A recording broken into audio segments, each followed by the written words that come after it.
بسم اللہ الرحمن الرحیم۔ آج ایک نہایت اہم اور لیٹسٹ ججمنٹ پہ ہم ڈسکس کریں گے۔ بہت سارے دوستوں کا یہ سوال آیا ہے کہ فیملی کورٹ جب مینٹیننس کا آرڈر پاس کرتی ہے تو مینٹیننس اینولی یعنی سالانہ مینٹیننس میں جو اضافہ ہوتا ہے وہ 10% کے حساب سے ہوتا ہے، وہ اضافہ کس اماؤنٹ پہ لگے گا؟ کیا وہ بیسک جو مینٹیننس کورٹ فکس کرتی ہے اس پہ لگے گا، یا اگلے سال جو ایگریگیٹڈ اماؤنٹ ہوتی ہے جو اضافہ شدہ مینٹیننس بن جاتی ہے اس کے حساب سے لگے گا؟ یہ اس سے پہلے یہ مختلف معاملات میں چلتا رہا اور اس میں 2022 MLD 1762 ہے، PLD 2020 سپریم کورٹ 233 ہے اور 2014 CLC 1819 ہے۔ اس میں اس سے پہلے جو 10% کے حوالے سے تھا کہ جو family court ordinance family court act کا سیکشن 17A3 ہے،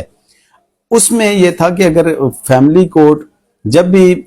ججمنٹ پاس کرے گی، اگر اس میں وہ اینول انکریمنٹ کی ریشو پرسنٹیج نہیں بھی فکس کرتی، تب بھی یہ سمجھا جائے گا کہ یہ اگر فیملی کیس میں جتنا بھی مینٹیننس لگے گا وہ ہر سال 10% کے حساب سے بڑھے گا۔ لیکن اس سے پہلے جو پریکٹس چلی آ رہی تھی اور اس سے پہلے جو ججمنٹس تھی ان کی روشنی میں جتنا بھی انکریمنٹ ہوتا تھا یعنی سالانہ اضافہ ہوتا تھا مینٹیننس میں، وہ سالانہ اضافہ بیسک مینٹیننس پہ لگتا تھا۔ سپوز کسی کورٹ نے اگر کسی مائنر کا یا وائف کا خرچہ 10,000 پر منتھ مقرر کر دیا تو وہ اگلے سال جو ہے وہ 11,000 ہو جائے گا 10% کے ساتھ، اس سے اگلے سال پھر وہی 10% پہ یعنی 1,000 پہ اضافہ ہر سال وہ لگتا جائے گا۔ لیکن ایسا نہیں ہوگا کہ اگلے سال سپوز 11,000 بنتا ہے تو 11,000 پہ وہ 10% نہیں لگتا تھا۔ اب اس میں یہ ہوا کہ ابھی لیٹسٹ ڈیولپمنٹ اس میں یہ ہوئی کہ لاہور ہائی کورٹ میں کہ ایک سیپریٹ بینچ کے پاس جب یہ میٹر آیا تو انہوں نے اس پہ ہیلڈ کیا کہ یہ اضافہ بیسک اماؤنٹ پہ بیسک مینٹیننس پہ ہی لگے گا۔ جب دوسرے ایک بینچ کے پاس یہ کیس گیا تو اس بینچ نے سنگل بینچ نے یہ ججمنٹ پاس کر دی کہ یہ جو ہے ایگریگیٹڈ اماؤنٹ پہ یعنی اضافہ شدہ رقم پہ یہ کیلکولیشن لگے گی۔ اب اس میں دو کنٹراڈکٹری ججمنٹ آ گئیں تو یہ میٹر جب رپورٹ ہوا، یہ ایک فیصلہ آباد کا کیس تھا جس میں صبا گل ورسز ADJ کیس تھا، وہاں پہ جب یہ میٹر آیا اور اس میٹر میں دونوں ججمنٹس کورٹ میں پیش کی گئیں تو یہ ججمنٹ لارجر بینچ کے لیے پھر آنریبل ہائی کورٹ نے لیٹر لکھ دیا chief justice Lahore high court کو کہ جی اس میں یہ دو سیلف کنٹراڈکٹری ججمنٹس ہیں، ان کو انٹرپریٹ کیا جائے۔ اس کی انٹرپریٹیشن کے لیے پھر آنریبل ہائی کورٹ نے ایک ڈبل بینچ کا انعقاد کیا۔ وہ ڈبل بینچ جب کانسٹیٹیوٹ ہوا تو ڈبل بینچ نے فائنلی ریٹ پٹیشن نمبر 7340 2024 میں 9 اکتوبر 2024 کو یہ فیصلہ دیا اور بڑی ڈیٹیل ججمنٹ دی جس میں ہیلڈ کیا کہ جو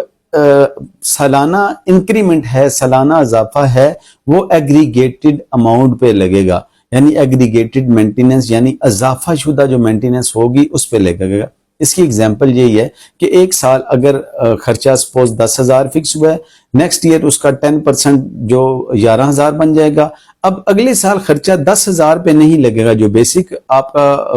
مینٹیننس اس پہ نہیں لگے گا، بلکہ جو اگلے سال خرچہ ہے وہ 11,000 پہ جو اس سال خرچہ بنا اس کے ساتھ کیلکولیٹ ہوگا اور یہ آن ورڈ چلتا رہے گا۔ اس میں بہت ساری وجوہات ہیں اور اس میں وجوہات میں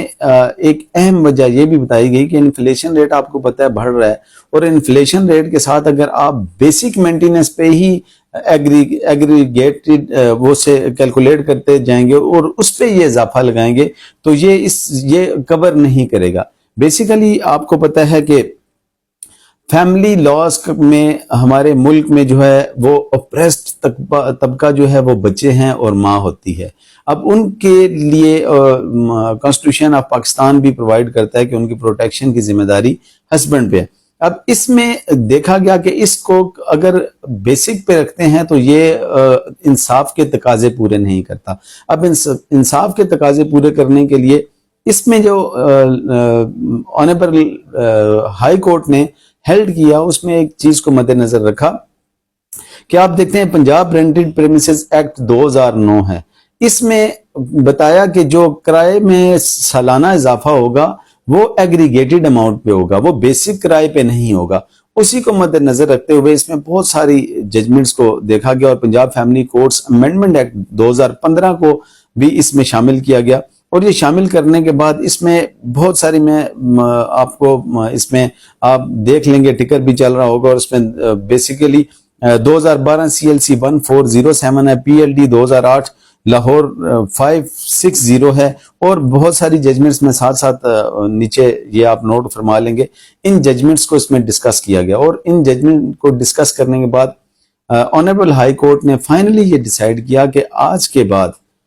بعد جتنا اضافہ لگے گا وہ بیسک مینٹیننس پہ نہیں لگے گا، بلکہ ایگریگیٹڈ یعنی اضافہ شدہ جو مینٹیننس بن جائے گی اس سال کی، اگلے سال اس سال سے لگا کرے گا۔ اب اس میں ایک اہم نقطہ یہ تھا کہ یہ کرنے سے ایسا ہوتا کہ جو اس سے پہلے کے کیسز ڈیسائیڈ ہو چکے ہیں ان کا بھی رائٹ یہ بن جاتا، تو اس کو بھی الگ سے پروسپیکٹو اور ریٹروسپیکٹو افیکٹ کے لیے الگ سے اس کو ڈسکس کیا گیا، اور ڈسکس کر کے اس کی جو ویلڈ وہاں پہ ریزن دی گئی، وہ ریزن دی گئی کہ فیملی کورٹ میں پروویژن موجود ہے کہ جس میں اگر کسی اور وجہ سے مینٹیننس میں اضافے کی ضرورت ہے کسی طرح، تو دوبارہ فریش سوٹ فائل کر کے اس مینٹیننس کو انہانس کیا جا سکتا ہے۔ تو اس کے لیے انہوں نے آنریبل ہائی کورٹ نے یہ فرمایا کہ اس کے لیے یہ ضروری نہیں ہے کہ ریٹروسپیکٹو افیکٹ یعنی کہ سابقہ فیصلوں پہ بھی اس کا اطلاق ہو، اس پہ انہوں نے اسپیشلی بار فرما دیا کہ اس کا اطلاق جو ہوگا وہ آئندہ کے یہ جو رننگ میٹرز ہیں ان پہ ہوگا، اور آئندہ کے جو ہوں گے ان پہ ہوگا، پاسٹ اینڈ کلوز کیسز جو ہوں گے اس پہ اس کا اطلاق نہیں ہوگا۔ اس ججمنٹ کو اپروو کر دیا گیا ہے، اپروو فار رپورٹنگ، آنے والے وقت میں یہ آپ کو ڈائجسٹ میں بھی مل جائے گی۔ ابھی اس کی کسی کو کافی ضرورت ہو تو وہ WP نمبر 7340 لاہور 2024 پہ ہے، اور اس کی جو کاپیز اگر کسی کو چاہیے ہو تو وہ بھی ہم اپنے لنک میں شیئر کر دیں گے، آپ اس میں سبسکرپشن میں سے وہ کاپی بھی ڈاؤن لوڈ کر کے اس فیصلے کو پڑھ سکتے ہیں۔ Thank you very much.